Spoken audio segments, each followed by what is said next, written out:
You're listening to Just My Show, your number one source for pop culture. The way I understand it, you were the only person that Sherwood knew right away was right for the part. Yeah. And you went in, and I sort of get the impression, because you had the sort of the lisp at the time for real, and you went in and read, and he thought you were cute and was laughing. Did you get why everyone was laughing, or did you think they were all crazy? Yeah, kind of, yes and no. I usually was a little surprised. I didn't hear my lisp inside my head, so whenever I'd watch TV, I'd always be surprised at how much I lisped. No, I just knew that I knew it was a really good interview. I knew that they were amused by me and that they liked me. I didn't know that I had the part, and the thing is, Sherwood says that he picked me right away, but there was still, some discussion about whether they would have brunette girls and blonde boys.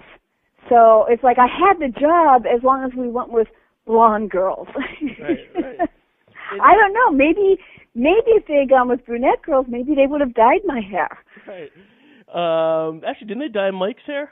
Yes, they did. Yeah, and they certainly bleached my hair, as my hair got darker as I got older. They certainly didn't have any problems with coloring hair. How was it at that age? It's one thing, when you're Barry and you're a little bit older and you can sort of understand it, but walking around once the show's on the air, sort of being recognized at that age, did you fully understand the impact of it? How'd that feel when, kids would point at you? That's exactly the part of my childhood that I really wouldn't want to expose kids to.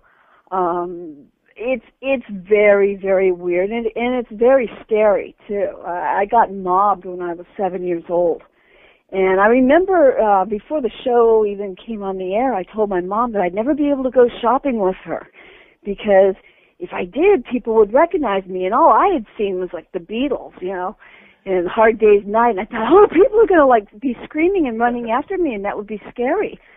And while they didn't do that, they did do a lot more than my parents had really bargained for. I did get mobbed a couple of times. And it's weird when you're a little kid, and you're like, it's almost like drowning. You're drowning in a sea of people, and then you have adults coming up to you, and you think, oh, good, somebody's going to save me and get me out of here.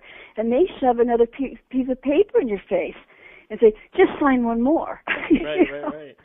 Growing up on the set, what do you do in terms of, goofing around and play? Do you play on the swing set that we see in the backyard? Yeah, we did. But we had to have them nail it down.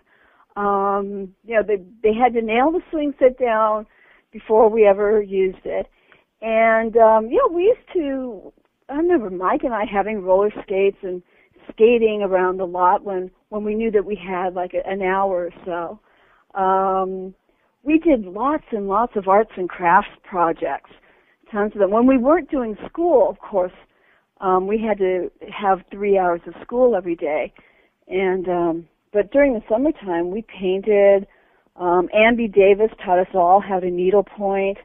I used to knit. Just do a lot of arts and crafts. When I talked to Barry, I'd say in the spring, I didn't ask about Tiger because I figured everyone asked about Tiger. But here, you were a little younger, and so first of all, did you used to play with Tiger when he was? I'm the only one that kept track of Tiger after he got fired. And he went on and had a better career than anybody. He did a movie with Don Johnson called A Boy and His Dog. That's right. And they were trying to get him nominated for a special Oscar because he had been so good. So let me just throw out a couple, classic episodes, because you were there. It sounds like lazy interviewing, but you were there and I wasn't. So let me throw out a couple of your classics, and you just tell me if there's anything of note, from behind the scenes that we might not know about. Okay. So I'll go plot as opposed to episode name, so people know what we're talking about. You with Santa Claus when you're hoping that Mom gets her voice back. That's Hal Smith, also known as Otis the Drunk. I did a couple of other jobs with him, too, but when he played Santa on the show, we were talking, and I came up to him, I said, I just love you as Otis the Drunk. And he goes, well, thank you very much, but I'm really Santa Claus. And I'm like, yeah. Now, you're an actor. And he's like, well, no, that's just something I do on the side. I'm really Santa Claus. And there's something about, he had these wonderful blue eyes, and there's something about the way he said it, and I thought, uh-oh, well, if I argue with him and he is Santa, I might make him mad. And so there's this part of me that went, well, maybe he is. Wonderful, really sweet man. For more, go to www.justmyshow.com.